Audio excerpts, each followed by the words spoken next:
Live from Augusta. You're watching News 12 at 6 o'clock.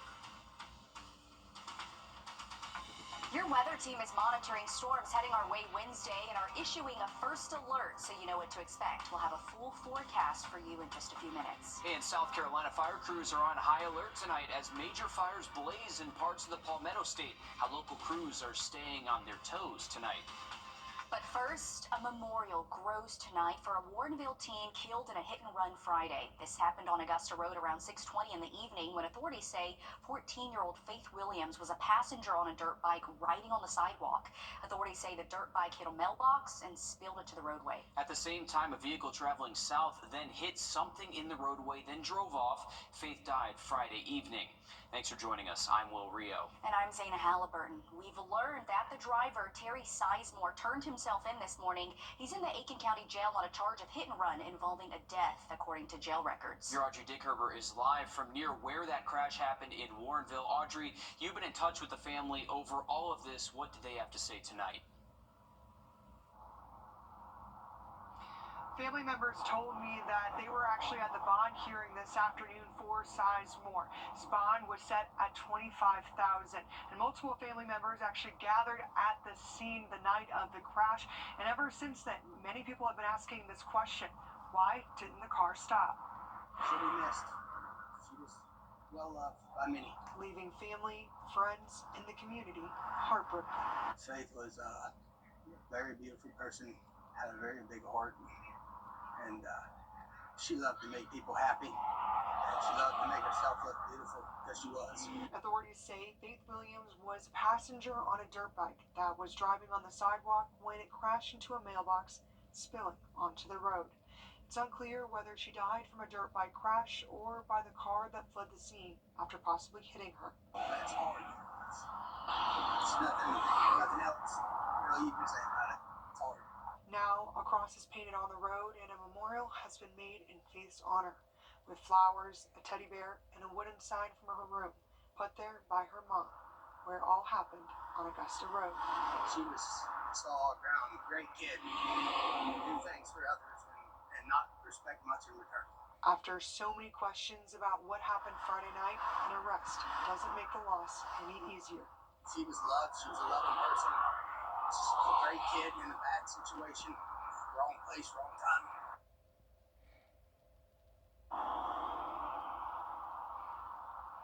And I saw camera footage of the incident, and we decided not to show it, but in it you can see what happened and hear the driver of the dirt bike and his emotional response. But the dad tells me that, they are not blaming the driver and that they already all just miss Faith so much.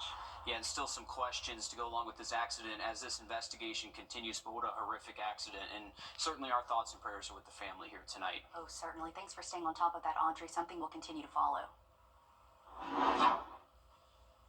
Well, today we are continuing to monitor another hot hour. That's why we have issued a first alert for your Wednesday starting very early in the morning. Remember, these storms could start as early as 4 a.m. We'll have much more on this for you coming up in just about 10 minutes. All right, thanks, Riley. Parts of South Carolina smothered in smoke with conditions ripe for brush fires to rage out of control. Over the last 72 hours, at least half a dozen fires all across the state have burned thousands of acres and damaged homes and personal property. In Myrtle Beach, the worst of the fire still rages. The South Carolina Forestry Commission says the Carolina forest fire is roughly 35% contained tonight. As we speak, crews from multiple agencies, including volunteers from our area, are there trying to get it under control. In the last 4 days, local fire crews on both sides of the river have had their hands full. There were at least 4 fires in Aiken County, including one in North Augusta, another near Graniteville Elementary, one on Hurd and Dairy Road, and 2 acres were scorched on Courts Lane. In Augusta, a brush fire damaged at least one home on Milledgeville Road. We brought you that live as breaking news on Friday evening last week. Another brush fire threatened homes in the Haines Station community as well. Your Sydney Hood joins us live from the site of that fire on Milledgeville Road in Sydney. Needless to say, with everything that's been going on, our local fire crews are on high alert. They are, and the fire that happened in this area on Friday is just one example of how a small fire can grow quick. And the firefighters that I spoke to today say they've been on high alert for quite some time now. In a flash, something small turn huge. Especially with the drought, the grass is already dry because it's dormant. Everybody, every department in this county is busy. It's really a tinderbox out there. Firefighters on both sides of the river are seeing their share of fires. They can start off side of the road by throwing a cigarette out, careless burning. People think they've got everything under control.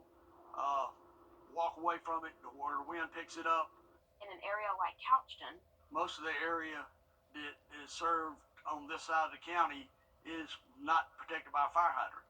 so they have to bring in water tankers and brush trucks. The neighboring departments bring whatever. If they need a brush truck, we bring brush trucks. If they need tankers, we bring tankers. But we tank our water out.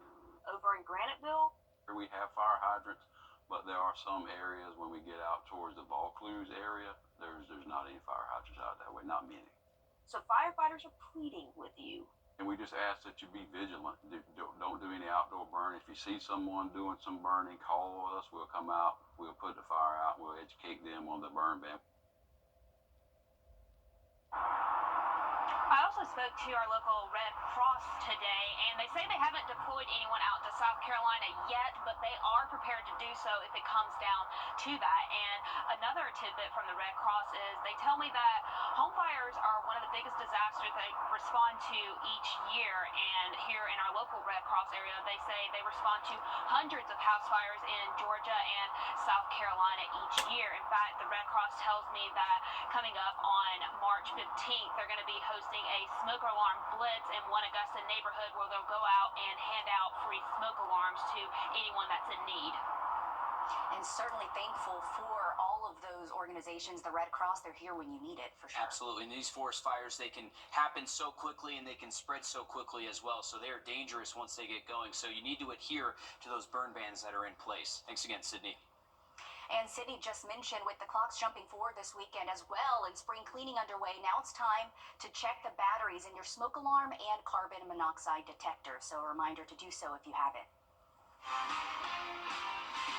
Well, some good breaking news here. Both the North Augusta boys and girls basketball teams have secured their spot in the SCHSL Class 4A Championship. It is the first time the boys basketball team has reached the state final in program history. I feel so good for these kids that have worked so hard for me.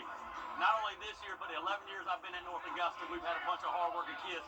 I feel so good for all our fans that traveled to Florence today to watch us play. Our community supports us like no other, and we got one more game to go. Again, that happening just a few minutes ago. Your Joseph Doring is live from Florence with the latest just ahead. Congratulations to both the boys and girls teams for making it to the state final. Riley? Definitely so. Go Yellow Jackets. Happy for them. Remember, Wednesday we do have a first alert in effect. Strong storms moving through early in the morning, and then it's going to get very windy. First alert forecast just after the break. Time and temp, brought to you by your First Alert weather team. This is not you. The dry weather Wednesday afternoon through Thursday, Friday, but heading into the weekend, a lot of stray showers Saturday, and that's when the wind does pick up again. On your sideline, sponsored by Chandler Law Firm. Well, if you missed us in the last half hour, both the North Augusta girls and boys basketball teams are playing in the Final Four in Florence. This is the first time the two have made an appearance in the semifinal together. Girls clinched, boys have too, and it's the first time they've been able to say their Georgia. The North Augusta boys basketball team is headed to the state final. Melissa, I'm starting to feel like I'm a little bit of a good luck charm because before I came here to Augusta, wasn't a performance for the boys. Darren Dunbar and Jordan Rousset with two great games today. Coached at Great Collegiate a couple months ago, so they have been absolutely lights out and dominant. And Coach Tony Harrell couldn't be more proud to be moving on to the state championship for the first time in program history. We didn't get to show you much of it, but we're looking forward to being able to bring you even more action from both the boys and girls game later tonight on News 12 at 10 and 11 o'clock. Melissa.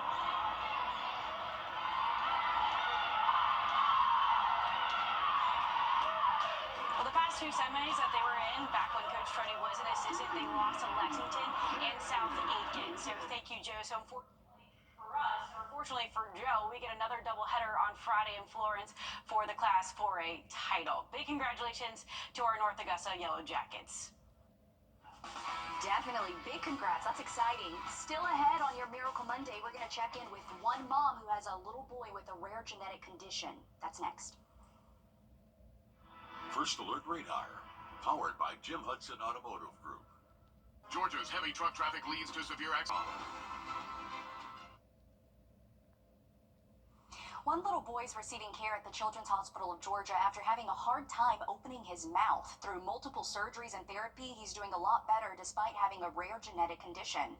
I met with 2-year-old Hudson and his mom, who says having this hospital right in their backyard is a blessing. During pregnancy, Belinda King found out that her baby was growing slowly. The whole time I was pregnant, he was already slowing in growth the whole time. So I was just ready for him to be born and normal baby. And then when he was born, it was like, oh, okay. So we're doing more. He's going to be my easiest complicated child. Her son Hudson spent time in a NICU before making his way to the Children's Hospital of Georgia. Doctors found that Hudson has a rare genetic condition. So I haven't been given an actual diagnosis. I've only been given a deletion inside of a chromosome.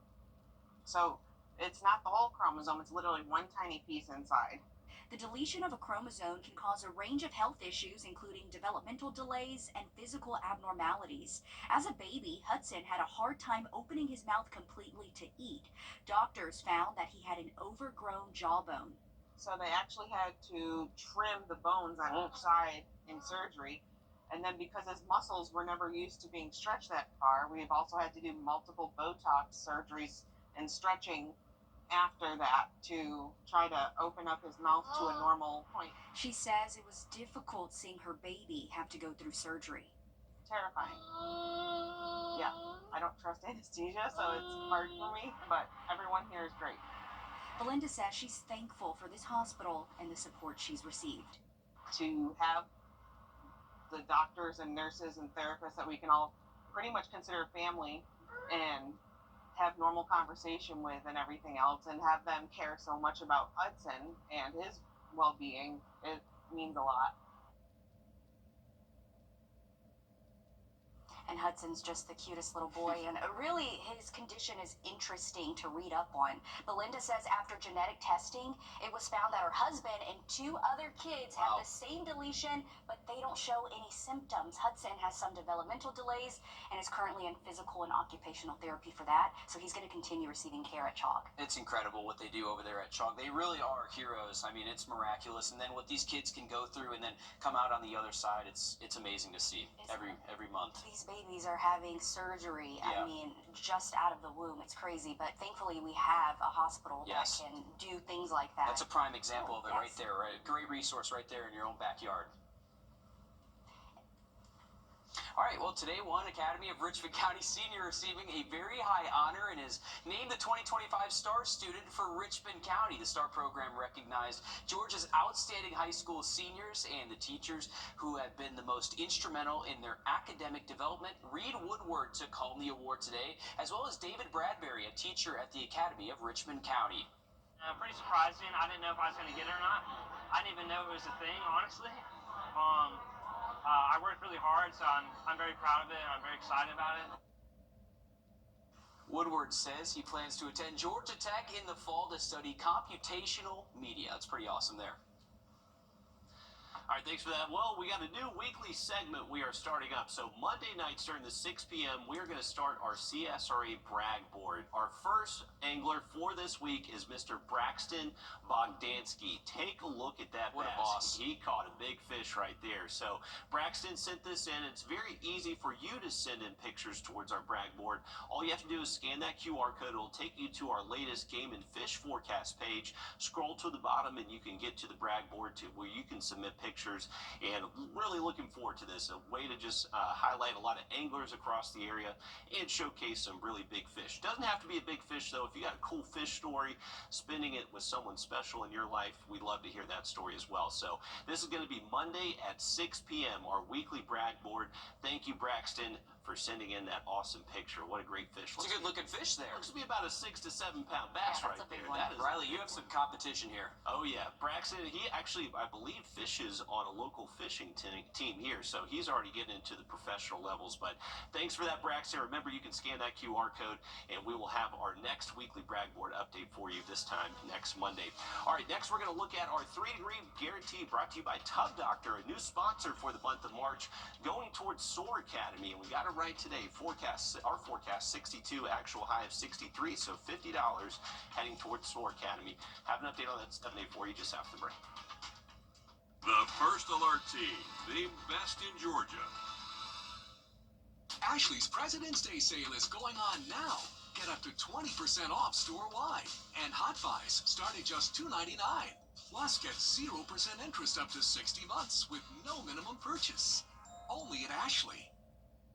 Is the look of your... Only at Ashley. Welcome back, folks. Wanted to show you that wind threat over the next couple of days. Right now, things are fairly calm, so that's the thing. We haven't really seen much wind today, but as we head in towards our Tuesday, we are expecting that wind to really be picking up. Wind direction tomorrow, generally going to be out of the southeast, anywhere from around 10 to 20 miles an hour. This is sustained wind, not gusts, so a little bit gustier or a little bit breezier there in our southern counties, but even here around Augusta, we'll get that sustained wind up to around 15, maybe close to 20, and those gusts will be higher on Tuesday. Now, once that main line of thunderstorm activity shows up early Wednesday morning, now we're talking sustained wind between 20 to 30 miles an hour, and those gusts will most likely be 40 to 50. So that's why we have issued that first alert. Behind the storms, we'll still see sustained wind, maybe 20 to 25 through Wednesday afternoon. So a very windy Wednesday up ahead, and still pretty breezy behind it on Thursday. All right, we'll get ready for it. Thanks, Riley. We're back live on 26 News at 7. And for News 12 at 10 and 11 o'clock. Thanks for watching.